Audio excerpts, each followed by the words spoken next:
Greetings, land of what culture, and thank you for taking some time out of your day to come and watch SmackDown Ups and Downs, where we do go through the show and we just hurl some positive and negative things at SmackDown just because it makes us feel good and it puts a smile on our face. And today, make sure you walk around with a smile on your face. My name is Simon Miller, and maybe at one point during this video I'll put a shawl over my head and pretend my name's actually Simone Miller, because apparently that's just what we do now in the wrestling world. But anyway, let's up some SD Live Downs.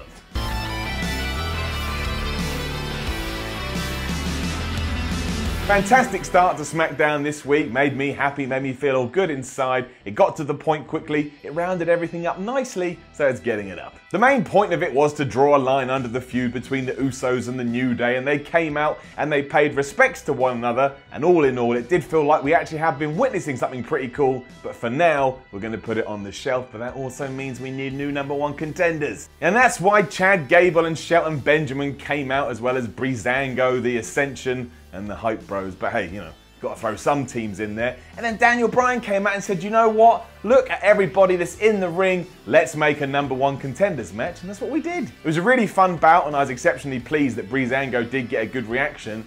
And I laughed when the Ascension actually helped out Breezango, because they just want to be their friends. But ultimately, your new #1 contenders for the SmackDown title belts are Repo Man and IRS. And yes, I made the same joke yesterday, but I just think I'm really funny, even though I'm not. Our #1 contenders are Chad Gable and Shelton Benjamin.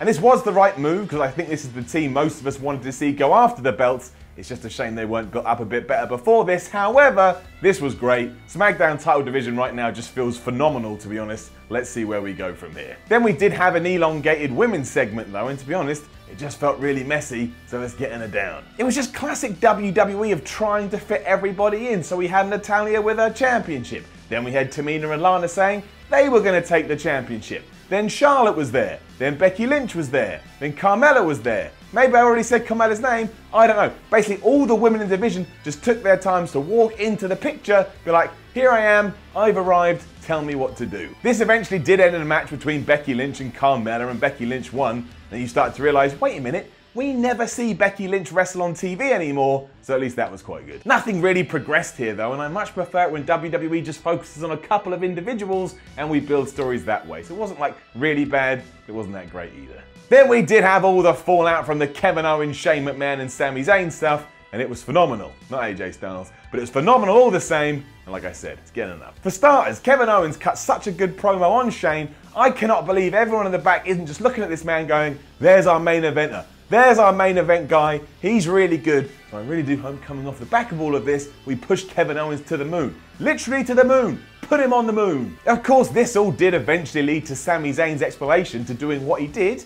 You know what? I think he had a pretty damn decent good reason. He was drafted to SmackDown. Shane McMahon has pretty much treated him like crap. He was doing nothing on the show, so why on earth would you carry on in the same way when you're not achieving anything, especially when you see Kevin Owens, your former best friend, achieving so much. Now, it is a bit weird that he would team with a guy that made his life hell, and in many ways, I kind of look at Kevin Owens and Sami Zayn and think, your motives are actually really strong, so you're baby faces, but let's forget all of that. They did get booed, they are awesome together, they do have great chemistry, Sami Zayn feels relevant again, I'm pretty pleased about this. And WWE pulled off a swerve I didn't see coming. So all in all, this is the best stuff SmackDown has to offer. That's probably quite good, because it's downhill from here. Because then we did get to the weirdest match of the night, which was Aiden English and Rusev versus Randy Orton and Shinsuke Nakamura. What? Down. For one, your WWE champion Jinder Mahal wasn't even on the show, so that's now Raw and SmackDown, where sometimes the world champions just don't turn up. And why on earth did we have this tag match? From nowhere. Orton and Nakamura won obviously after English took the pin, but everybody here felt like they were filler. Filler. You've got some main event stars here, and you made them feel like they didn't even deserve to be on the show, or at least had no direction. That's madness. That's crazy. We need a reshuffle of this division, and we need a reshuffle of it now. A huge down to the fact that WWE just reintroduced Luke Harper and Eric Rowan as a tag team with no build whatsoever. I mean, you could say, well, Simon, this was a vignette for them coming back, but we could have done better than this. It's a down. They're called the Bludgeon Brothers. They now carry hammers, and for my money, they've actually transformed into Mario and Luigi, e.g. the Super Mario Brothers. So that's weird. I don't mind them being back together, and just seeing Luke Harper finally get back on TV is good, because he's so underused, but I just think we could have done so much more. There's money in this pair. There is money. They know what they're doing, and they're big, scary dudes. Don't just have them turn up in like a grey room with their big hammers. We could have had a load of fun with this. Instead, we just did what we always do. Sad faces all around. And a massive down for everything with Dolph Ziggler and Bobby Roode. And there isn't even that much to say here. They threw words at each other, and then somebody obviously lost their place, so they started stumbling, and it was awkward. And they're having a match next week, and again I realised I just don't want to see that match. Again, this just felt out of place, and like it had no meaning whatsoever. I mean, I don't mean to be a negative Nancy, but I just don't care, and why would I care? What is WWE actually doing to make me care? Which did then bring us to the main event of the evening, which was AJ Styles versus Baron Corbin for the US title, and you know what?